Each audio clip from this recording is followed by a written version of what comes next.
Bismillahirrahmanirrahim. Assalamu alaikum dear students. How are you? I am your maths teacher from Silk School of Tomorrow, City Campus, बलवार.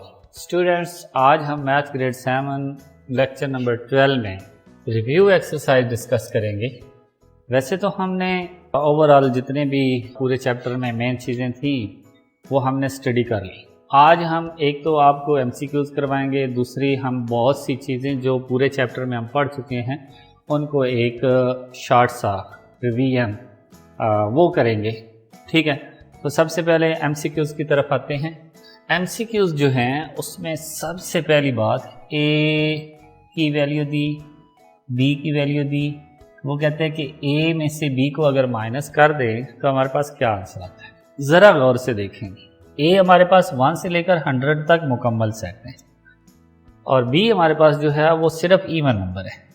तो अगर हम A में से even number को निकाल दें तो पीछे क्या रह जाएंगे, ऑड नंबर. तो ऑड नंबर हमारे पास कौन कौन से हैं जी, ये देखें 1 2 3, ये वाला, ये हमारे पास ऑप्शन थी. ओके जी, बाकी सब ये देखें, ये पूरा A आ रहा है, ये पूरा B आ रहा है और ये एम्प्टी सेट, ऐसा नहीं है. ओके, इसके बाद what does the rectangular diagram in a Venn diagram. Venn diagram में हम रेक्टेंगुलर जो होती है उसको हम क्या किससे शो करते हैं, वो कौन से सेट को शो कर रहे थे, वो यूनिवर्सल सेट को शो कर. विच of the following represent the commutative property. आप इनमें से बताएं कि कौन सी कम्यूटेटिव प्रॉपर्टी ऑफ यूनियन है. यूनियन की कम्यूटेटिव प्रॉपर्टी ज़रा देखें. ये हमारे पास ऑप्शन A जो है ये कम्यूटेटिव प्रॉपर्टी है विद रिस्पेक्ट टू यूनियन, क्योंकि A union B is equal to B union है. फिर वो कह रहे हैं कि how is the complement of a set is determined. जब कॉम्प्लीमेंट फाइंड करते हैं तो आप क्या करते हैं, U में से उस सेट को माइनस करते हैं. तो यहाँ पे देखें ये वाला ऑप्शन है तो ठीक, लेकिन ये साइन ठीक नहीं लगा हुआ, ये आपने अपनी बुक पे ठीक कर लेना है. U डिफरेंस A होता है. ओके जी, इसके बाद which of the following properties equivalent. तो इक्वलेंट का क्या होता है, they contain the same elements. No, they contain the same number of elements. जी बिल्कुल, ये हमारे पास ऑप्शन. ओके, ये तो हो गए MCQs.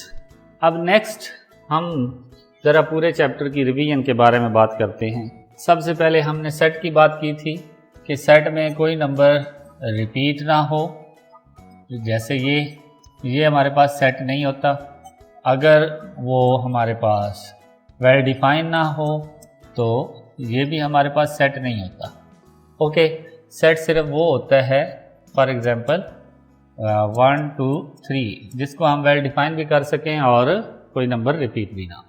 इसके बाद हमने बहुत ज़्यादा काइंड्स पढ़ी.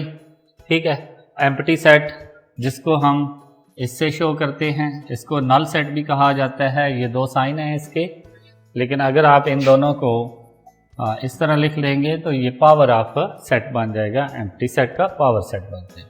इसके बाद हमने इक्वलेंट सेट के बारे में पढ़ा. इक्वल वो होते हैं जिनके नंबर ऑफ एलिमेंट्स इक्वल होते हैं. इसके भी 3 नंबर हैं, इसके भी 3, तो ये इक्वलेंट है. इसके बाद हम इक्वल की बात करें तो इक्वल वो होते हैं जिनके नंबर ऑफ एलिमेंट्स के साथ साथ वैल्यू भी इक्वल हो, 1 2, और इधर चाहे तो हम 2 1 लिख लें. नंबर ऑफ एलिमेंट भी इक्वल हैं और सेम नंबर हैं.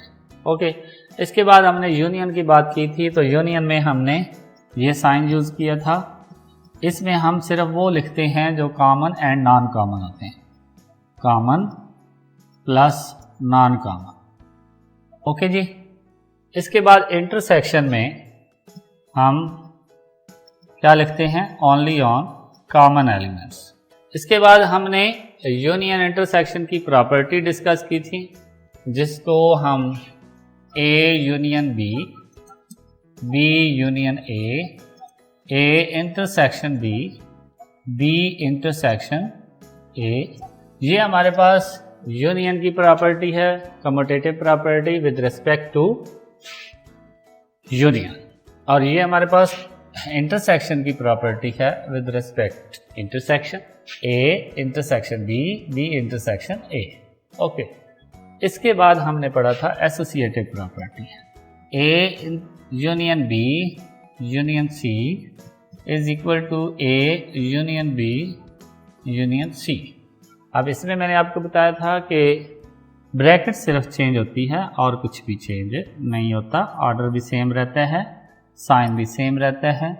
सिर्फ ब्रैकेट में क्या होता है कि एक साइड पे अगर लास्ट वाले 2 सेट्स ब्रैकेट में हैं तो दूसरी साइड पे फर्स्ट वाले 2 ब्रैकेट में होंगे। तो ये हमारे पास जो है ये रिवीजन थी, इसमें हमने बहुत कुछ जो है वो डिस्कस किया। इसके बाद एक और चीज़ जो बताना भूल गया वो ये है कि डिफरेंस ए डिफरेंस बी ऐसे एलिमेंट्स लिखे जाते हैं जो फर्स्ट में मौजूद हों लेकिन सेकंड में ना हों। इसके बाद ऐसे एलिमेंट्स हम लिखते हैं जो फर्स्ट वाले तो हों लेकिन वो सेकंड में मौजूद ना हो जी। इसके बाद एक और चीज़ जो कि कॉम्प्लीमेंट की बात करें तो कॉम्प्लीमेंट चले मैं आपको यहाँ पे बता देता हूँ। किसी भी सेट का आपने कॉम्प्लीमेंट लेना है तो उसको हम इससे शो कर सकते हैं, यानी कि ऊपर एक छोटा सा कॉमा या बार लगा देते हैं। तो कॉम्प्लीमेंट फाइंड करने के लिए क्या किया जाता है जी, यूनिवर्सल सेट में से उसको क्या किया जाता है, माइनस किया जाता है। और माइनस मैं आपको बता चुका हूँ कि आपने कैसे करना। ओके जी, इसी के साथ हमारा फर्स्ट यूनिट कंप्लीट हुआ। इंशाल्लाह नेक्स्ट लेक्चर में हम सेकंड यूनिट स्टार्ट करेंगे। तब तक के लिए इजाज़त दें, अल्लाह हाफ़िज़।